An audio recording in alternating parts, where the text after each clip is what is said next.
Cuando una bacteria quiere dividirse, este lo hace rápido y eficazmente, pero con el objetivo de generar bacterias que sean lo más parecidas a la bacteria progenitora, es decir, que sean lo más iguales posible, pero usualmente hay un pequeño margen de error. Pero realmente, si esto sucediera en el ser humano, creo que sería ligeramente incómodo que todos fuéramos iguales, con las mismas debilidades y las mismas vulnerabilidades, en el cual la naturaleza logró crear un mecanismo que permite variabilidad, una muy enorme, con pequeños márgenes de error, a través de un proceso llamado la meiosis, que este será el tema de hoy.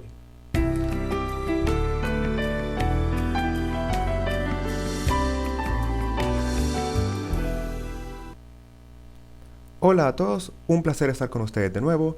El día de hoy vamos a ver el tema de división celular, específicamente meiosis. Pero para comenzar con el tema, ocupamos reafirmar algunos conceptos. Juguemos a algo. ¿Cómo se miraría el ADN dentro del núcleo de las siguientes células si las abrimos? ¿Unos segundos? Bien, si dijeron que no hay o no se puede ver ADN en el glóbulo rojo, están en lo correcto, ya que hay que recordar que el glóbulo rojo no tiene núcleo cuando éste está maduro. Así que vamos a eliminarle. Así que tenemos una célula epitelial intestinal y una neurona.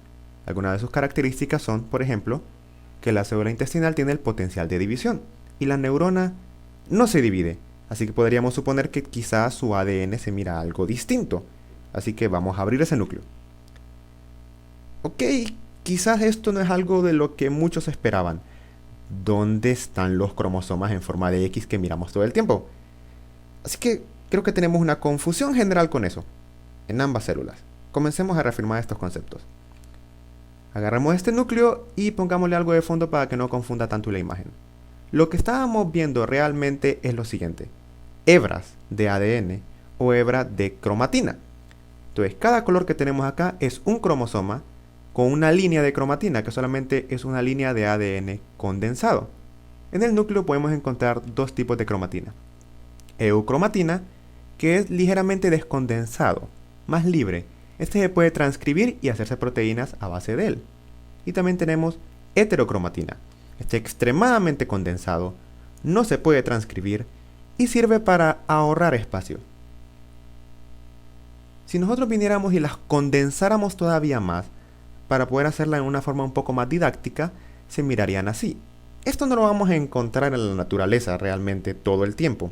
Usualmente está como vimos en la imagen anterior, pero vamos a utilizar estas imágenes para poder seguirles y ver exactamente qué sucede durante la meiosis con esta célula y estos cromosomas. Así que cada color es un cromosoma, cuando estaría muy condensado. Los humanos tenemos 46 cromosomas, pero no solamente tenemos 46 cromosomas, realmente son 23 pares de cromosomas. ¿Qué significa esto? Bien, vienen en juegos. La mayoría de nuestras células son diploides, es decir, que un cromosoma viene de nuestra mamá y un cromosoma viene de nuestro papá. Esto es algo relevante porque significa que el par es casi igual al otro. Es decir, que el cromosoma de mamá tiene los mismos genes que los cromosomas de papá, pero la forma en la que están escritos pueden ser ligeramente distintos, por lo cual puede ser que en algunas personas un gen de uno de estos dos cromosomas no funcione, pero en el otro sí, por lo cual tiene, por así decirlo, una llanta de repuesto por si uno de estos genes no funciona. Debido a que tenemos estos cromosomas que son en pares, se les denomina cromosomas homólogos. Y tenemos por lo tanto 23 pares de cromosomas homólogos.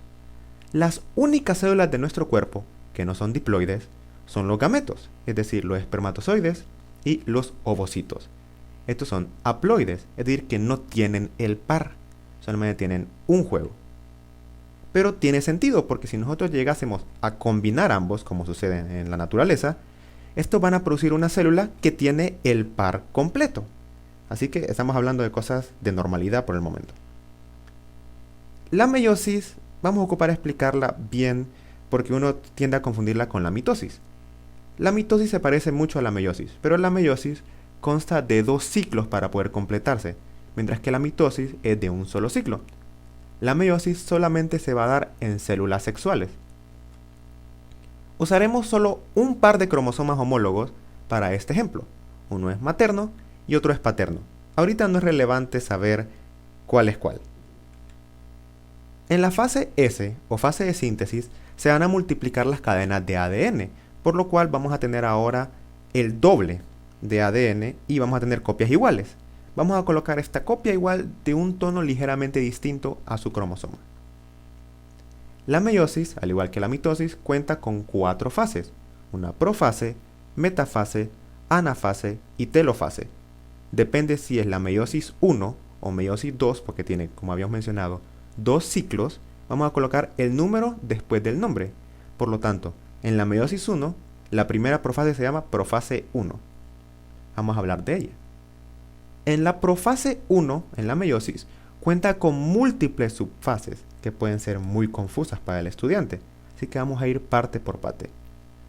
En la primera fase es el leptoteno. Se condensan las cromosomas y las cromátidas hermanas o gemelas se unen, es decir, las que son del mismo color, porque habíamos dividido y habíamos replicado lo que es el ADN. Así que se van a condensar y se van a unir las que son iguales. Entonces creo que ya podemos ver que se parecen mucho a los cromosomas clásicos que habíamos visto. Esto es muy relevante, pero todavía no están igual de condensadas como en la imagen que tenemos acá, que es de microscopía electrónica en la profase. Así que esta cadena de acá tiene los mismos genes que estas cadenas de acá, pero son completamente iguales. Y entre estos dos de aquí son los homólogos, o son el par. Uno es materno y otro es paterno. En la fase de cigoteno se pegan y se alinean los cromosomas homólogos, es decir, el par materno y el par materno. A este proceso se le llama sinapsis. Se acercan mucho. Ahora, en la fase de paquiteno, que es la tercera fase, se entrecruzan los cromosomas. A las ubicaciones de entrecruzamiento se le denominan quiasmas y se intercambian genes. Esta es la fase más compleja de la profase 1. Porque cuando hablamos de entrecruzamiento es como que se abrazaran entre sí estos cromosomas y se agarraran entre sí. Cuando estos se abrazan, van a intercambiar algunos genes. Por ejemplo, tenemos un par homólogo materno y uno paterno y se van a intercambiar pedacitos de genes, en el cual al final del momento vamos a tener genes completamente nuevos y cada cromosoma va a tener ahora nuevos genes que no tenía antes. Esto ayuda a crear la gran variabilidad en el ser humano mediante la meiosis, ya que están produciendo genes nuevos literalmente. Ahora, entonces vamos a simplificar colocando que se fue un pedacito del gen del otro color al otro cromosoma. En la fase de diploteno se separan un poco los cromosomas, pero se mantienen unidos cerca de sus quiasmas, por lo tal no se separan por completo.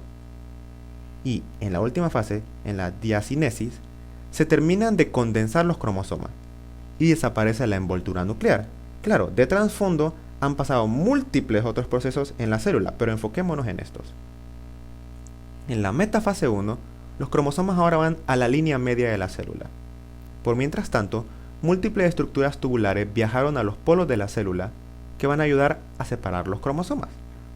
Estos son los centriolos, que son estructuras que van a los polos. Hay algo importante que hay acá, que son que estos cromosomas tienen una estructura llamada cinetocoro, que va a servir como punto de anclaje a microtúbulos para que puedan ser jalados y ser llevados hacia los otros polos de la célula. Entonces, en la metafase, estos microtúbulos desde los centriolos se unirán al cinetocoro. Algo muy importante que hay que mencionar es una diferencia entre la mitosis y la meiosis. En la mitosis, los microtúbulos se unen a cada cinetocoro de cada cromosoma, y cada cromosoma tiene dos, uno a su derecha y otro a su izquierda. En la meiosis no es así.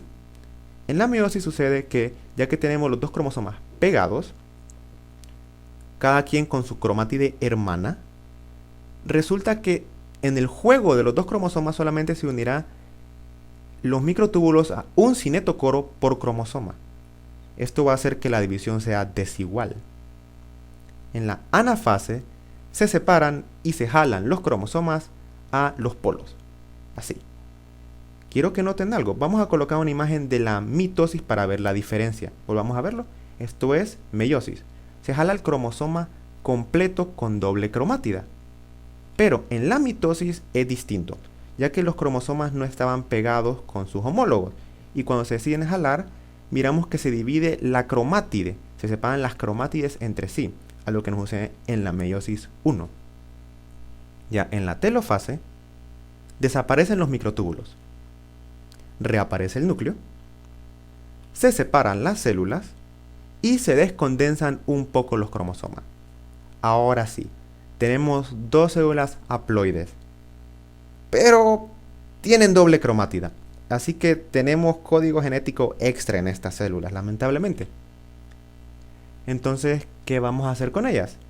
Como dijimos, en teoría solo tienen 23 cromosomas, pero cada cromosoma tiene una copia idéntica de sí misma pegada a sí misma. Así que vamos a volver a dividir la carga genética con otra meiosis. Esta vez vamos a hacerlo en la meiosis 2. Vamos a seleccionar solo una célula para ver cómo se divide todo. En la meiosis 2, esta se parece mucho a una mitosis normal, pero no tiene etapa de síntesis. Nosotros no ocupamos crear más ADN, no ocupamos hacer más cromosomas, ocupamos cortarlos más bien. Así que se repetirán todas las 4 fases de la división celular, nuevamente, pero con el número 2 después de su nombre, es decir, profase 2, metafase 2, anafase 2 y telofase 2. En la profase 2 se recondensan los cromosomas si estos se descondensaron durante la meiosis 1 y la meiosis 2. No lo vamos a ver en esta animación. Desaparece el núcleo y comienza la aparición y migración de los centriolos y los microtúbulos a los polos de la célula. En la metafase número 2 se conectan los microtúbulos a los cinetocoros correspondientes. Los demás cromosomas se colocarán en la línea media, porque hay que recordar que tenemos 23 cromosomas, pero para mantener la simplicidad vamos a seguir solamente a este cromosoma. En la anafase 2 se separan las cromátides hermanas o gemelas, una a cada polo de la célula. Y esto es lo mismo que sucede en la mitosis. La única diferencia es que en vez de tener 46 cromosomas, solamente teníamos 23. Y en la telofase 2, desaparecen los microtúbulos, reaparece el núcleo, se separan las células, se descondensan los cromosomas y ahora tenemos células haploides verdaderas de una sola cromatide. Hagamos un pequeño resumen porque esto es bastante contenido realmente. Así que tenemos nuestra célula diploide que tiene 46 cromosomas, un N. Un N se refiere a que solamente tiene un cromátide. Algunos libros cambian esta nomenclatura, así que tengan cuidado a la hora de leer distintos libros, ya que a veces menciona 1C, 1N, 1X, etc. Así que tenemos nuestro par homólogo, uno de mamá y uno de papá. En la fase S vamos a duplicar esto. Y ahora tenemos 46 cromosomas 2N. Algunos autores, en vez de decir 46 cromosomas 2N, dicen que tienen 92 cromosomas. Eso solamente es cambio de lectura, eso solamente no altera nada, pero se refiere a que tenemos ahora pares iguales. En la meiosis número 1 vamos a dividir estas a 23 cromosomas 2N, es decir que vamos a haber colocado a nuestras células con sus cromátides hermanas y va a suceder el proceso de sinapsis y quiasma y va a haber un entrecruzamiento de genes, produciendo genes completamente nuevos. En la meiosis 2, esa vez solamente vamos a cortar estas cromátides y cada célula va a recibir una sola cromátide, que ahora es un cromátide completamente nuevo a la célula original debido al entrecruzamiento. Y este fue todo el tema de hoy, bastante corto realmente. Muchas gracias por su atención. Si desean volver a ver alguna de estas fases, solo tienen que apretar en la pantalla alguna de estas. Y si quieren adentrarse un poco más al tema de mitosis, que está aquí, o quieren ver exactamente cómo sucede la meiosis en las células del testículo, las espermatozoides o los ovocitos en el ovario, pueden apretar los links para los siguientes videos. Muchísimas gracias por su atención de nuevo y hasta la próxima.